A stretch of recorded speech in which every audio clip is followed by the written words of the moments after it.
Welcome to another amazing episode of Raising Private Money. I'm your host, Jay Connor, also known as the Private Money Authority.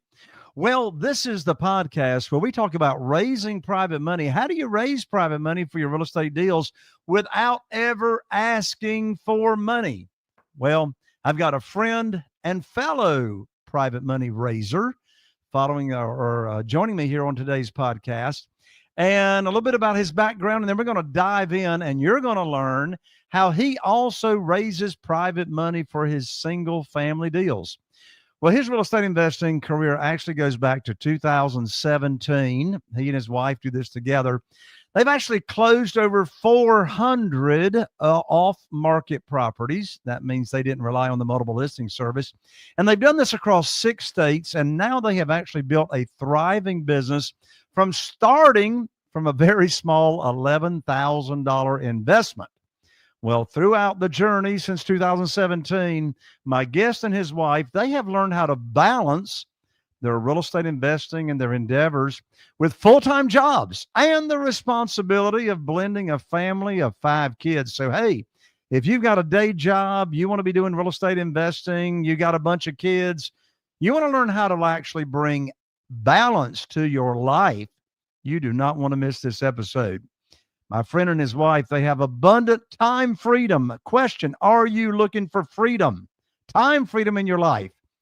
Well, this freedom has allowed them to travel, live the life they dreamed of, and they actually work wherever and whenever they want to. In just a moment, you're going to meet my dear friend and guest, Jeremy Beland, right after this. If you're a real estate investor and are wondering how to raise and leverage private money to make more profit on every deal, then you're in the right place. On Raising Private Money, we'll speak with new and seasoned investors to dissect their deals and extract the best tips and strategies to help you get the money, because the money comes first. Now here's your host, Jay Connor. Jeremy, welcome to the show, my friend. Hey, Jay, thanks for having me today. It's a great honor and privilege to be on your show. I'm really excited because I love private money and private lending. It has been a game changer in my life. I'm super excited to talk to you about it today. Man, I'm so glad you could come on, because this is the show where we talk about raising private money for our real estate deals, particularly single family houses on this show.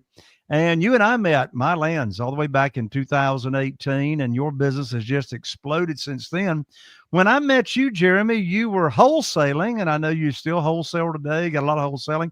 But thanks to private money, you can now stay in any deal that you want to without having to wholesale it out. And what I've observed over the years, Jeremy, is a real estate investor will start investing. They'll be in business for a while. And then something happens in their business. Something triggers the real estate investor to learn or want to learn about private money. Share with the audience your private money story and how it is you got involved in raising private money and why. Yeah, it's a great question, and you're absolutely right. So I started my journey in 2017, right? I joined the Wholesaling Inc. Coaching program, started doing my, my first initial marketing January 2017. And we went on to do like 10 deals that year and made like $70,000. But we built the foundation of a business, wholesaling business. And it was in our second year when I really started to learn more about it, right? We started to get better at the off-market acquisition stuff. And I was selling these deals or assigning these deals to cash buyers.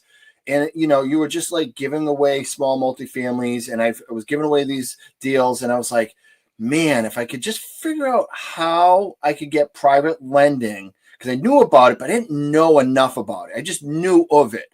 I'm like, if I could figure out how to get private lending, I really could start to take control of these deals rather than giving them away at a discount, even though I was trying to sell them for as much money as possible. I could get more money out of my efforts on the back end from my efforts of the front end.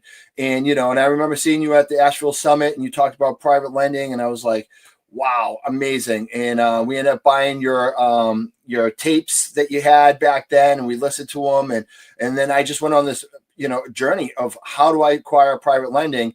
And it was shortly after that, early in 2019, we got our first lender, and then led us to another lender. And it has been a pivotal moment in my success in my business. Without private lending, I would not have nearly the success that I have today. It has been an absolute game changer in my business.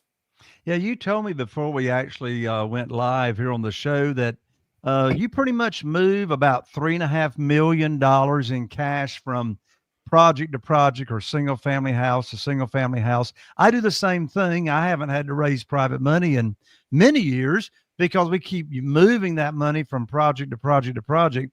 And so you've got a lot of experience in raising private money. You were a wholesaler. You still do wholesale deals, of course.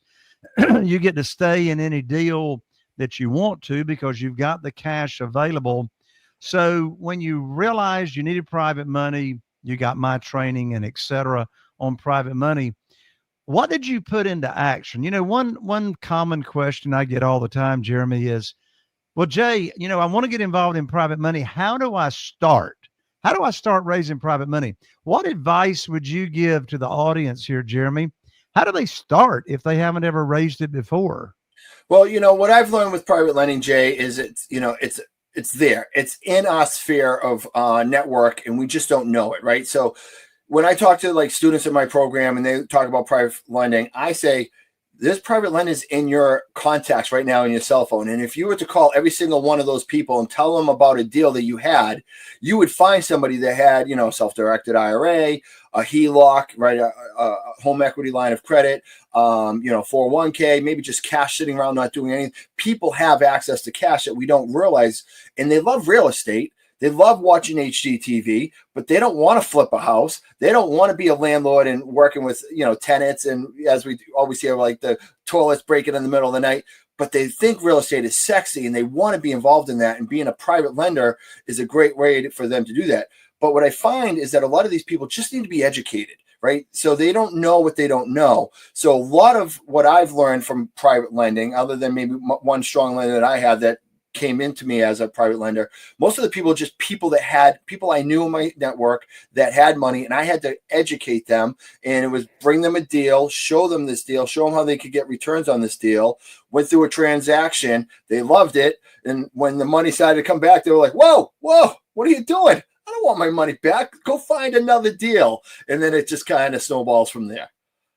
So,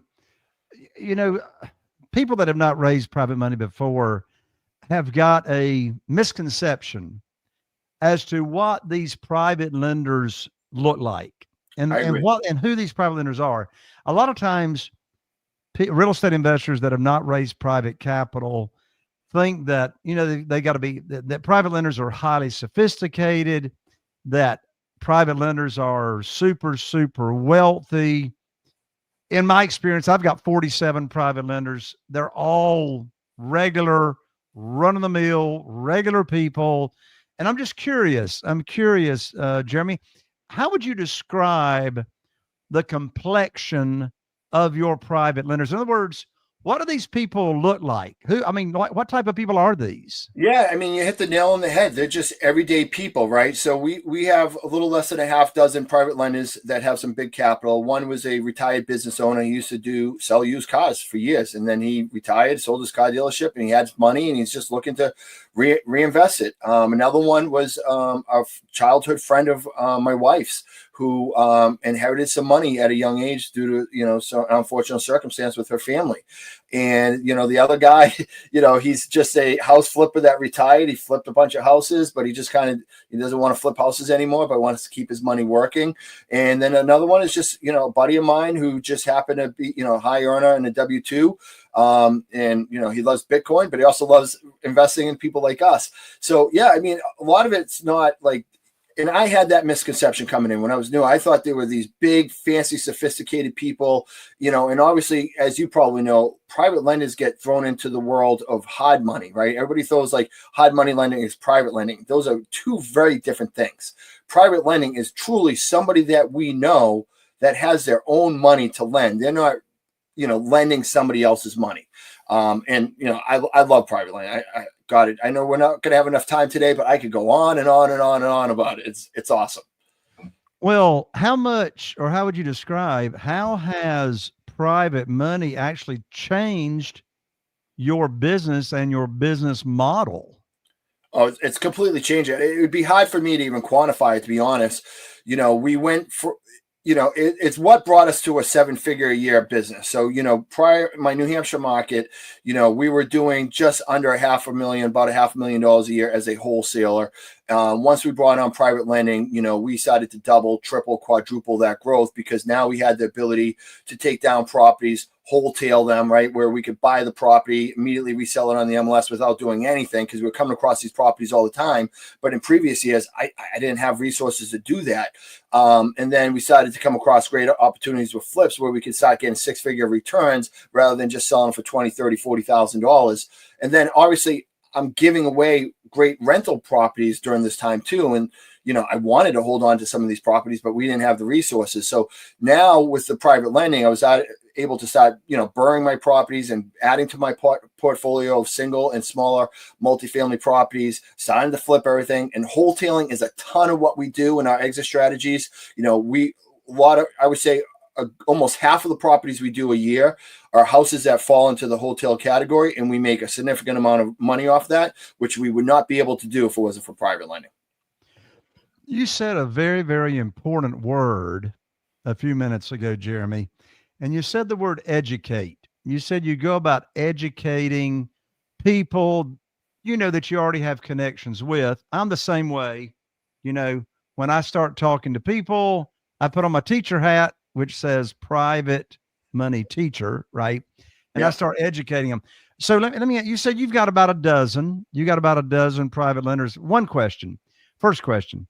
Did any of those 12 private lenders ever know about private money until you told them about it? Or did some did and some didn't?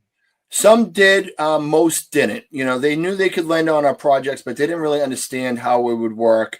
So a lot of it was just like, I would create like a little brochure. Here's a project. Here are the comps of what we're going to resell it at. Here's what we're buying it at. Here's what we're going to put into work. Here's pictures of what we anticipate, right?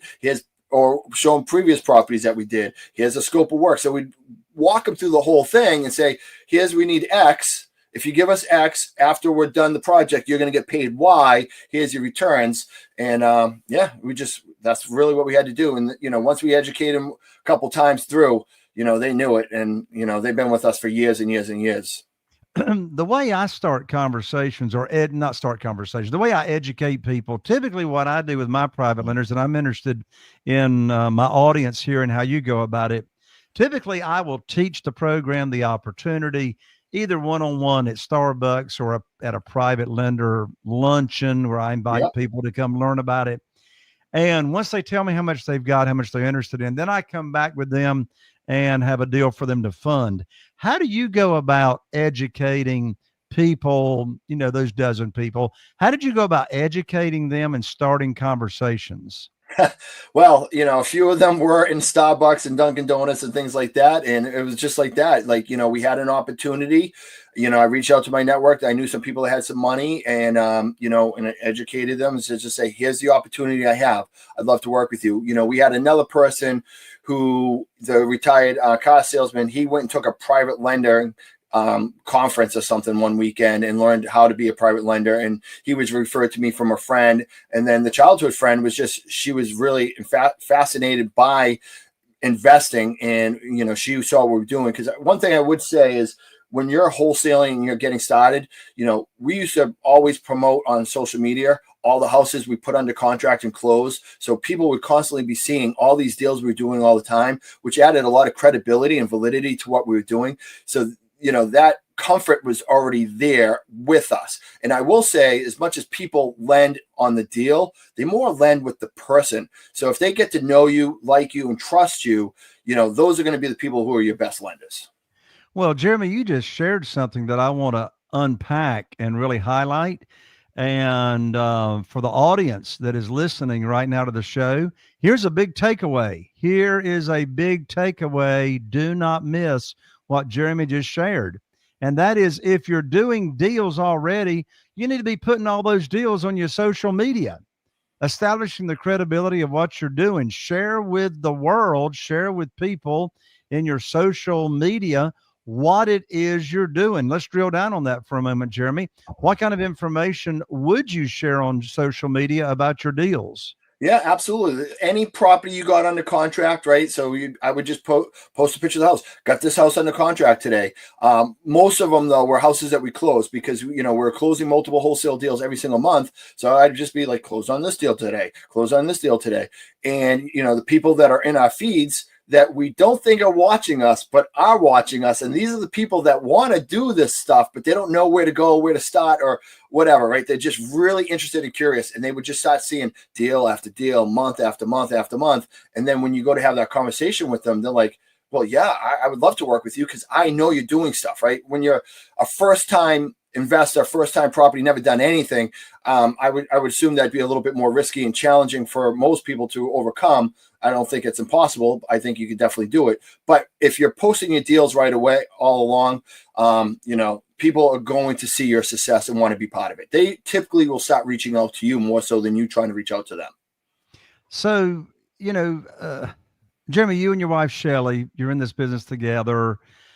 You've got hundreds and hundreds, and Shelly has got hundreds and hundreds of contacts in your cell phone, in social media, email. How do you decide who you start talking with first and sharing the opportunity with?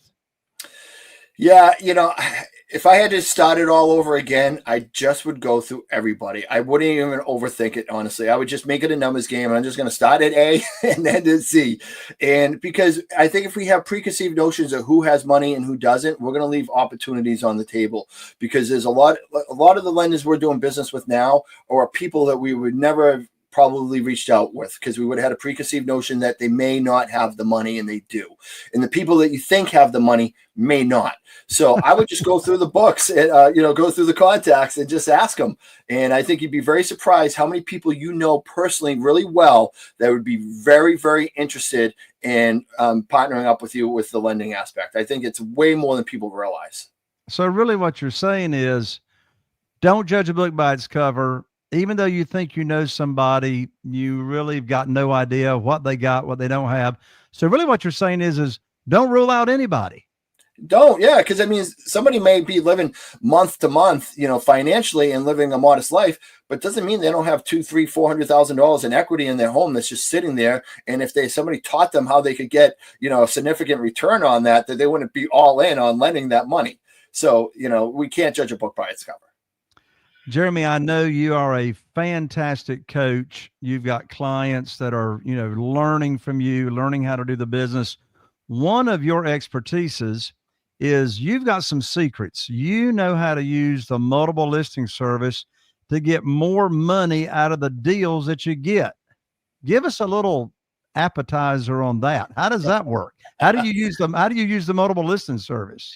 Yeah, well, it's just something I learned from another coach along the way, right? So we're all about mastering the off-market acquisitions, right? We're going out and finding all the off-market deals.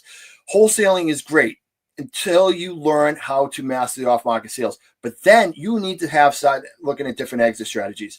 So one of the things we like to do with our wholesale deals, we like to pre-market our deals on the MLS. There's certain language that you have to put in the listings and have it vetted. Every state is a little bit different, but as long as you have an attorney write it up and your commission write it up, you let the sellers know, hey, you're going to be pre-marketing this property on MLS. It's a game changer. We went from $20,000 an assignment back when we started doing to $35,000 an assignment pretty much overnight. But it doesn't stop there. I'm passionate about off-market acquisitions. I'm passionate about dispositions. And one of the big components, Jay, for us is teaching our students how to take private lending from the acquisition, private lending to disposition, because we're going to work really hard to acquire all these off-market deals. As you get really good at it, you're doing yourself a disservice if you're not trying to capitalize out of each deal with as much ROI as possible. And that really should be your goal in the long run. Last question, Jeremy, and for everybody that's tuning in and listening, do not miss Jeremy's answer to this question because it's going to put a lot of money in your pocket. Here's the question. What is it that makes you so good? What's the strategy? What makes you so good, efficient, and consistent at acquiring so many off-market deals? It's really just mastering the art of off-market acquisition sales, right? Everybody thinks they're really good at sales, and they probably are. But working with sellers that are distressed, emotional, and irrational, and all these things, it's a very different situation than selling retail or business to business. So we have mastered the art of acquisition sales and communications. We work with Dan Toback, the great Dan Toback, in our coaching program, and with his tutelage under Tom Kroll and Todd Toback for all those years. With our knowledge, we came together and we put together this sales curriculum, and we teach our students over a year how to get better at taking leads and converting them to deals that close. We're all about conversion and getting you better on that. And then we teach you the dispositions and how to connect with people like you, Jay, and start raising private money to really get you wealthy. Well, that's for sure, Jeremy. I mean, without conversions, there's no business. What's the best way, Jeremy, for my listeners and viewers to connect with you and learn how to convert more deals? Thanks for asking, Jay. The best thing they can do is just go to reifreedom.com/top sales. That is a freebie for you guys. That's our top 5 sales techniques to acquire more deals, bigger deals with less cancellations. Start implementing this into your business today. I guarantee you see a significant increase in revenue in the next 12 months. So that is your free PDF ebook just for you guys. I hope you study it, implement it, practice it, and go. Other than that, you can find me on Instagram, REI Freedom Coach, and I'm on LinkedIn as well. And it's not going to be here as well, but you can find me on Facebook. I'm everywhere. Just Jeremy Beland. Find me everywhere. Jeremy, thank you so much for joining us here. Again, that free gift, I don't want our audience to miss out on that. That's www.reifreedom.com/top sales for the free gift. Jeremy, thank you so much. God bless you. Thanks, Jay. Appreciate it. And thank you for tuning in here to another amazing episode of Raising Private Money. I'm Jay Conner, the Private Money Authority, and to ensure that we have more amazing guests joining us here on the show, be sure to like, share, subscribe. If you're following there on social media, be sure to follow me. If you're watching on YouTube, YouTubers, be sure to click that bell so you don't miss out on the upcoming amazing episodes. I'll see you right here on the next episode of Raising Private Money. Are you feeling inspired by the knowledge you gained in this episode? Then head over to jconner.com/moneyguide. That's jconner.com/moneyguide. And download your free guide that shares 7 reasons why private money will skyrocket your real estate investing business right now. Again, that's jconner.com/moneyguide to get your free guide. We'll see you next time on Raising Private Money with Jay Conner.